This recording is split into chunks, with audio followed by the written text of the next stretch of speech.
مسجد نبی میں گھوڑے باندھے، 3 دن تک مسجد نبی میں اذان نہیں ہوئی، گھوڑے باندھے گئے، مسجد نبی کی بھی حرمتی کی گئی۔ اس جدید کے خلاف امام علی مقام رضی اللہ تعالیٰ عنہ کھڑے ہوئے۔ آپ چاہتے کہ میں تو مسجد میں نماز پڑھتا ہوں، مجھے کیا ضرورت ہے، لیکن آپ میدان عمل میں نکلے،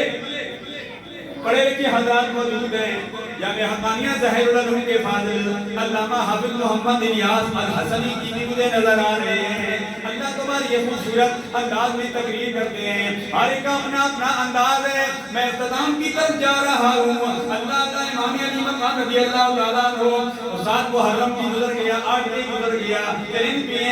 پیئے، گھوڑے پیئے، سارے پیئے، مگر فاطمہ کے لال کو پانی نہ دیجیے۔ حضرت یہ آواز تھی کہ سیدہ فاطمہ الزہرا کے لال کو پانی نہیں دینا ہے، یہاں تک کہ 10 کو حرم الحرام کی رات آ گئی۔ رات کو امام علی مقام رضی اللہ تعالیٰ عنہ نے فرمایا میں ذرا قبول کر دیتا ہوں، جنہوں نے جانا ہے چلے جاؤ۔ اللہ امام علی مقام رضی اللہ تعالیٰ عنہ کے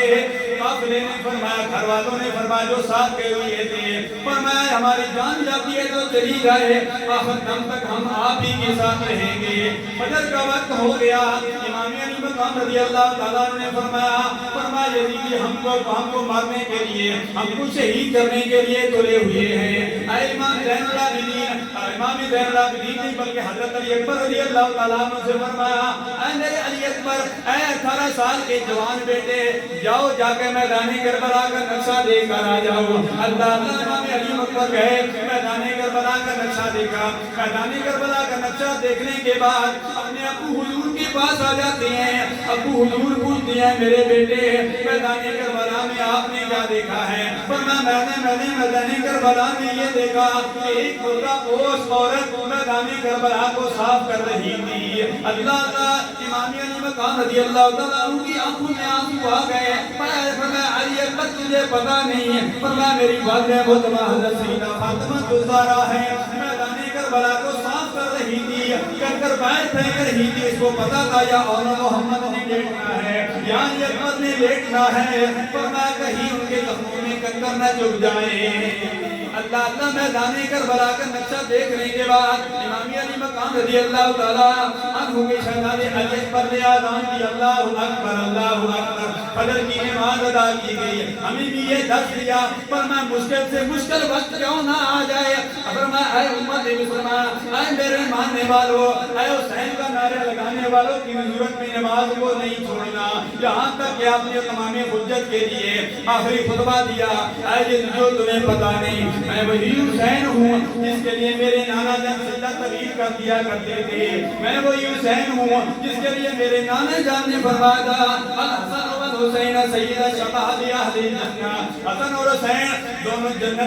جنتی جوانوں کے سردار ہیں۔ اللہ امام علی مقام رضی اللہ تعالیٰ نے تمام حجت کے لیے خطبہ دیا اور اس خطبے کے دوران یہ نعرہ خود کا تھا جو فوج نار سے نکلا کہ دیکھو یوں نکلتے ہیں جہنم سے خدا والے۔ اللہ حضرت حر رضی اللہ تعالیٰ عنہ کبھی دائیں طرف دیکھتے ہیں کبھی بائیں طرف دیکھتے ہیں، ساتھی کہنے لگے اے حر کیا سوچ رہے ہو؟ فرمایا ایک طرف جہنم کے شعلے بھڑک رہے ہیں، ایک طرف جنت ہے، میں سوچ رہا ہوں جہنم کی طرف جاؤں یا جنت کی طرف جاؤں۔ یہ کہا اور گھوڑے کو ایڑ لگائی، امام علی مقام رضی اللہ تعالیٰ عنہ کے قدموں میں آ گئے، یہاں تک کہ حضرت حر بھی شہید ہو گئے، مولانا محمد بھی شہید ہو گئے، علی اکبر بھی شہید ہو گئے، امام قاسم بھی شہید ہو گئے، جنہوں نے امام علی مقام رضی اللہ تعالیٰ عنہ کی خدمت میں عرض کی اے میرے چچا جان مجھے بھی اجازت دے دو، فرمایا تم میرا بھتیجا ہے میں تمہیں اجازت نہیں دیتا،